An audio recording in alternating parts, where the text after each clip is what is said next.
Tapi setelah dia tak ada, makanya mumpung dia masih ada, ciumlah tangannya, peluklah badannya, ciumlah keningnya. Kalau kau ada duit, kirimlah. Tak bisa, karena cari makan jauh Ustaz, mesti terbang dari Sumatera sampai kemari. Apa boleh buat? Memang begitu kondisi ekonomi kita sekarang. Allah tidak marah ketika hatinya lapang, lapang rezeki. Ketika hatinya senang, senang. Tapi kalau sudah hatinya sempit, meleleh air matanya rindu karena tak pernah kau telepon, disitulah awal azab Allah datang. Kau akan berenang dalam kesengsaraan. Mudah-mudahan Allah mengampuni dosa kita semua. Ayat yang paling panjang dalam Al-Quran, surat Al-Baqarah 282. Satu lembar. Bukan tentang puasa, bukan tentang sholat, bukan tentang baca Quran, bukan tentang zikir, tapi ayat yang paling panjang tentang bayar hutang. Sholatnya banyak, puasanya banyak, zikirnya banyak, baca Qurannya khatam, tapi kalau bayar utang tak dibayar, di akhirat kau akan cari dia. Semoga Ustaz senantiasa diberikan Allah kesehatan. Amin. Saya dari Medan. Ada juga orang kampung saya di sini. Bagaimana cara bakti seorang anak? Cara membahagiakan orang tua berjarak jauh dengan kita, sedangkan bertemu dekat bersama orang tua mungkin hanya 1 tahun sekali, Idul Fitri saja, karena harus bekerja di PT Antam TBK Sulawesi Tenggara. Ada sesuatu yang tak bisa kita bayar dengan uang. Tak bisa dibayar dengan uang. Yang bisa merasakan ini orang yang orang tuanya sudah meninggal. Yang masih hidup tak bisa. Lam ya'rif man lam yadhuq. Yang tak pernah merasakannya tak bisa menceritakannya, karena tak bisa dirasakan. Setelah orang tua itu tak ada, barulah kita rasa dunia ini hampa, tak ada gunanya. Duit itu tak ada gunanya, mobil itu tak ada gunanya, rumah itu tak ada gunanya, apapun tak ada gunanya. Waktu dapat saya gelar doktor dari Sudan, pulang saya ke rumah, tak ada gunanya, tak bisa lagi diceritakan. Dulu apapun yang dapat diceritakan, mak, aku dapat sorban dari, mak, aku dapat peci. Setelah pulang tadi, pulang dari Brunei, dapat gelar visiting profesor di Universitas Islam Sultan Syarif Ali. Tak ada gunanya, hampa. Paling-paling ditulis di balehonya, profesor, doktor. Untuk menunjukkan bahwa kita bukan ustaz kaleng-kaleng. Nanti setelah dia tidak ada, barulah kau cari mana kain yang pernah dia pakai dulu, mana sajadah yang dulu dia pakai waktu sholat, di mana dia dulu sering duduk. Bekas tempat duduknya aja pun bisa menghilangkan rindu. Tempat dia duduk dulu, tempat dia duduk makan kacang sambil minum teh, duduk kau di situ bisa menghilangkan rindu. Quran yang dia baca dulu, lengkap dengan rehalnya. Bangun kau tengah malam, kau bentang sajadah, duduk kau di situ, kau buka Quran yang dia baca dulu, hilang rindu. Tapi setelah dia tak ada, makanya mumpung dia masih ada, ciumlah tangannya, peluklah badannya, ciumlah keningnya. Kalau kau ada duit, kirimlah. Tak bisa, karena cari makan jauh Ustaz, mesti terbang dari Sumatera sampai kemari. Apa boleh buat? Memang begitu kondisi ekonomi kita sekarang. Allah tidak marah. Tapi kalau kau mampu, kirimlah. Siapa orang yang kira-kira bisa digaji, dibayar untuk memasakkan dia di rumah? Berkirimlah. Karena sampai masanya nanti duit yang banyak itu tidak ada gunanya. Sebanyak apapun kau simpan, tak ada rasanya lagi. Hampa tak ada gunanya. Maka mumpung dia masih ada, Idul Fitri paksa-paksakanlah pulang. Mahal tiket pesawat, tabunglah. Teleponlah. Masih ada dia menyambut teleponmu, berikan HP yang kira-kira lama dia pakai, tinggalkan, mak, ini chargernya, ini handphonenya, ini baterainya, persiapan kalau rusak, pasangkan di sini. Nanti kalau aku telepon, sampai masanya nanti, handphonenya berbunyi tapi tak ada yang angkat. Selagi dia masih ada, senangkanlah hatinya. Kirimkanlah kain. Kain itu tidak akan dia pakai, tapi insya Allah menyenangkan hati dia. Ketika hatinya lapang, lapang rezeki. Ketika hatinya senang, senang. Tapi kalau sudah hatinya sempit, meleleh air matanya rindu karena tak pernah kau telepon, disitulah awal azab Allah datang. Kau akan berenang dalam kesengsaraan. Mudah-mudahan Allah mengampuni dosa kita semua. Dosa ibu. Gimana hukumnya memberi hutang kepada orang minjam tapi berkali-kali nggak pernah bayar? Apakah kita termasuk orang yang menzolimi dengan tidak mendidik orang tersebut menjadi mandiri? Karena sepertinya tak pernah mandiri dan tidak berniat untuk melunasi. Ayat yang paling panjang dalam Al-Quran, surat Al-Baqarah 282, satu lembar. Bukan tentang puasa, bukan tentang sholat, bukan tentang baca Quran, bukan tentang zikir, tapi ayat yang paling panjang tentang bayar hutang. Sholatnya banyak, puasanya banyak, zikirnya banyak, baca Qurannya khatam, tapi kalau bayar hutang tak dibayar, di akhirat kau akan cari dia. Oleh sebab itu ada orang mati syahid. Oh, mati syahid. Orang mati syahid tidak merasakan sakratul maut. Orang mati syahid tidak merasakan azab kubur. Orang mati syahid tidak merasakan hisab. Orang mati syahid langsung masuk surga. Ilat dain, kecuali hutang. Makanya kalau ada orang menagih hutang, itu dia bukan pelit. Dia sedang menyelamatkan saudaranya dari makan haram. Makanya datang ke rumah dia. Habis pengajian nih, langsung datang. Assalamualaikum, waalaikumsalam. Kau mau menagih ya? Aku bukan mau menagih, tapi menyelamatkanmu, anak cucumu, istrimu, tetanggamu dari makan haram. Ya ayyuhalladzina amanu, hai orang-orang yang beriman, hai orang yang percaya bahwa setelah mati dia akan hidup lagi menghadap Allah. Idza tadayantum bidainin, kalau kau menjalin transaksi hutang piutang, ila ajalim musamma, sampai ke batas waktu tertentu, faktubu, tulis, saya pinjam kepada kamu 500.000, akan saya bayar pada bulan Mei. Tahunnya jelas. Banyak juga bulan Mei. Maybe yes, maybe no. Bulan berapa? Bulan Mei tahun 2020. Oke. Sekarang bulan Maret. Maret, April, 1 Mei 2020. Datang. Tadi. Kapan kau bayar? Mohon maaf aku nggak bisa, istriku baru meninggal, anakku pun sakit. Jangan kau cerita panjang lebar, tak tahan air mataku mau menetes. Kalau dia dalam kesulitan, fanaziratun ila maisarah, tunggu sampai dia lapang. Maisarah artinya lapang. Tunggu sampai dia lapang. Setelah dia lapang, datang lagi bulan Juni. Kapan kau bayar? Aku belum bisa. Nampaknya lebih banyak ongkos minyak aku daripada uang yang kutagih. Yang paling bagus, wa anta saddaqu khairul lakum, kau sedekahkan itu lebih baik. Karena aku pun makin datang makin kumat darah tinggiku, kolesterolku pun makin naik. Jadi untuk yang 500.000 itu ku sedekahkan aja, ambil.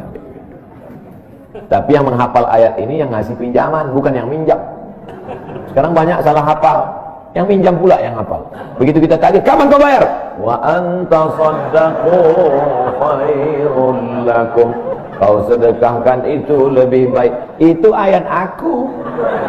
Ayat kau 8282. Banyak sekarang orang salah hafal ayat. Jadi dalam Islam hutang piutang adalah ajaran tolong menolong tertulis dalam Quran. Namanya fikih muamalah. Ada fikih ibadah, sholat, zakat, puasa. Ada fikih jihad, jihad fisabilillah. Ada namanya fikih muamalat. Hutang piutang, gadai menggadai, pinjam meminjam, murabahah, mudharabah, bagi hasil. Maka hutang piutang ini cara tolong menolong. Jangan sampai dihilangkan. Tapi kalau tidak mendidik, maka Islam bukan agama yang memanjakan orang. Ada anak yang kurang ajar kepada orang tuanya. Bagaimana caranya berbakti kepada orang tua yang telah wafat? Apakah anak ini masih dapat ampunan Allah Subhanahu wa taala? Datanglah seorang bapak mengadu kepada Umar bin Khattab. Assalamualaikum Khalifah Amirul Mukminin Umar bin Khattab. Waalaikumsalam. Ini anak saya kurang ajar, tolong dihajar dulu. Kata Umar bin Khattab orangnya bijaksana. Dia tidak mau main pukul, dia tanya dulu. Kenapa kau kurang ajar pada bapakmu?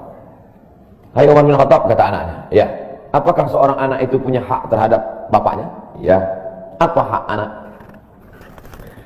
Mencarikan ibunya yang salihah, memberikan nama yang baik, memberikan makanan yang halal. Itu hak anak. Kata anaknya, ibuku tidak baik, makanku tidak halal, namaku pun tak baik. Apa kata Nabi kepada bapaknya? Apa kata Umar kepada bapaknya? Laqad aqabtahu qabla an ya'aqqa alaik. Sebelum anakmu durhaka kepadamu, kau sudah durhaka duluan kepada anak. Jadi kalau begitu, ada anak durhaka, ada bapak Ini jangan sampai anak bapak tahu. Nanti dia pulang, anak durhaka loh. Dia senyum. Kau bapak durhaka. Ibunya tak baik, namanya tak baik, makannya tak baik. Kasih dia nama yang baik, kasih dia makan yang halal. Kadang-kadang kenapa otaknya tak lurus? Karena makannya tak halal. Dikasih dia makan rishwah, makan sogok, makan haram. Kenapa kau kasih makan haram? Gimana lah Pak Ustadz, yang haramnya pun payah. Astagfirullah. Allah sediakan alam semesta begitu banyak yang halal. Kenapa kau kasih dia makan haram? Jangan pernah kasih anak makan haram. Pesan kakek saya, datuk saya, kalau bahasa kampungnya grandfather. Cucuku 40 orang, yang satu ini jangan sekolah umum. Maksudnya saya tak dikasih sekolah umum, maka saya tak pernah sekolah umum. Sekolah ibtidaiyah, sanawiyah, aliyah, al-azhar, Maroko, sudah tak pernah sekolah umum.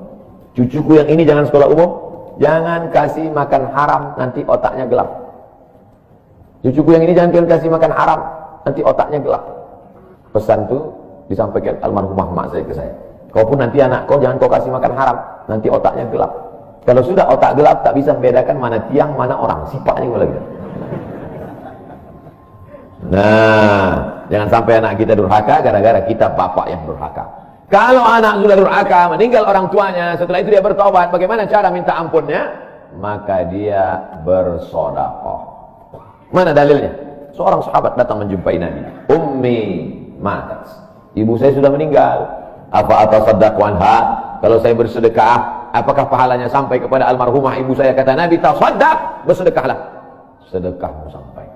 Maka wahai anak-anak durhaka yang sudah mati ibu dan bapakmu, maka datang kau habis pengajian ini langsung ke tempat anak yatim, panti jompo, sekolah-sekolah, pondok pesantren. Tanya Pak Kiai, apa yang kurang di pesantren ini? WC.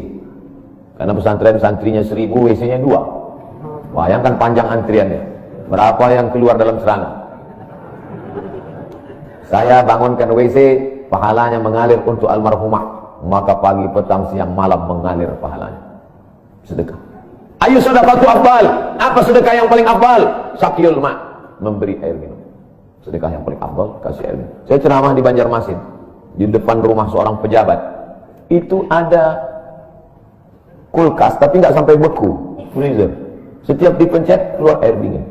Gelasnya dikasih pakai rantai besi, takut dilarikan tukang ambil aluminium. Buat wakaf untuk almarhumah. Nah, itu bagus kan. Saya ceramah di Malaysia, di pintu masjid itu ada kotak box. Kalau kita ambil satu botol, keluar botol baru. Ambil satu botol, keluar botol baru. Wakaf untuk, itu bagus, sedekah. Nah, jangan sedekah teh botol, nanti dia kena diabetes. Air putih, ini bagus, mengalir. Sedekah sumur bor, pergi ke masjid, putar keran nggak ada air. Tanya pengurus masjid, Pak pengurus, ya, mana sumur bor? Nggak ada, saya buatkan. Langsung bunyi. Itu berarti cash itu. Begitu cara berbakti pada orang tua dengan sedekah. Tapi Pak Ustadz, saya jangankan sedekah makan, saya pun Senin Kamis Pak Ustadz doa. Allahumma ighfir lahu warhamhu wa'afihi wa'fu anhu. Bangun tengah malam, Rabbi ighfirli wa li walidayya warhamhuma kama rabbayani shaghira. Apa itu bid'ah? Bid'ah membuat sesuatu yang tidak dibuat oleh Nabi Muhammad SAW. Tidak ada dalilnya dari 3 aspek: qauli, fi'li, takriri. Perbuatan yang tidak ada dalilnya bid'ah. Jangan dikatakan perbuatan yang tidak dibuat Nabi bid'ah. Perbuatan yang tak ada dalilnya bid'ah. Karena kalau dikatakan yang tidak dibuat Nabi bid'ah, Nabi tidak pernah pakai peci. Tunjukkan saya mana hadis Nabi pakai peci. Berarti peci ini bid'ah. Nabi mimbarnya tangganya dari depan. Ini masjid tangganya dari belakang. Berarti mimbar ini bid'ah. Mimbar Nabi tangganya dari depan, 3 lantai, 1, 2, 3. Jadi yang dimaksud dengan bid'ah perbuatan yang tidak ada dalilnya. Misalnya jam 12 siang ada bapak-bapak di panas terik tegak menghadap matahari. Pak, bapak ngapain? Aku mengagungkan Allah di bulan Rajab. Bid'ah itu. Karena tidak ada dalilnya sama sekali. Tapi selama ada dalilnya, tidak boleh kita katakan orang itu melakukan perbuatan bid'ah. Malam Jumat baca Yasin. Kumpul 10 orang baca Yasin. Yasin wal Qur'anil Hakim innaka laminal mursalin. Bid'ah. Loh. Coba lihat dalilnya. Yang dibacanya itu Quran apa Quran? Quran. Baca Quran apa pahala? Yasin itu Quran atau enggak Quran? Quran. Man qara'a Yasin fi lailatin, siapa yang baca Yasin suatu malam, asbaha maghfuran lah, subuhnya sudah diampuni dosanya. Mestinya baca Quran itu semua, tapi karena dia nggak sanggup semua, dia pilihnya hati Quran. Hati Quran itu Yasin. Sentuhlah dia tepat di hatinya, dia akan jadi milikmu untuk selamanya.